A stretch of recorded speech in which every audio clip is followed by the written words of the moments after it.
ঘরের তিনটি জায়গায় শয়তান থাকে, এটা কি আপনি জানেন? কখনোই আপনি জানেন না।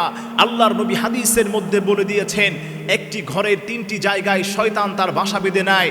শয়তান বলতে জিন্নাত, যেগুলো মানুষের উপর তাসির করতে পারে।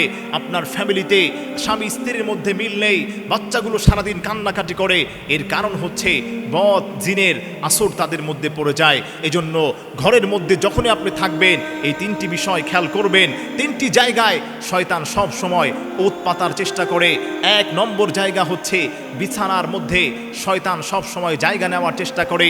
এজন্য আল্লাহর নবী বলে দিয়েছেন, যখনই তোমরা ঘুমোতে যাও ওই সময় বিছানার মধ্যে বিসমিল্লাহ বলে আয়াতুল কুরসি পড়ে তারপরে ফু দিয়ে সেই বিছানায় তোমরা ঝাড়া দিয়ে তোমরা ঘুমোতে যাও। দুই নম্বর হচ্ছে আল্লাহর নবী বলে দিয়েছেন, দুই নম্বর যেই জায়গায় ঘরের মধ্যে শয়তান থাকে, অগুছালো কাপড়ের মধ্যে, যে অগুছালো কাপড়গুলো না ধুয়ে আমরা ঘরের এক কর্নারের মধ্যে রেখে দেই, যেগুলোর কারণে এত পরিমাণ গন্ধ ময়লা হয়ে যায় আমরা টের পাই না, ওই জায়গার মধ্যে খারাপ জিন্নাতগুলো আশ্রয় নিয়ে নেয়। তিন নম্বর হচ্ছে বাথরুমের মধ্যে, ঘরের বাথরুমের মধ্যে আপনি যখনই প্রবেশ করবেন অবশ্যই বাথরুমের ঢোকার দোয়াগুলো আপনি পড়ে নেবেন।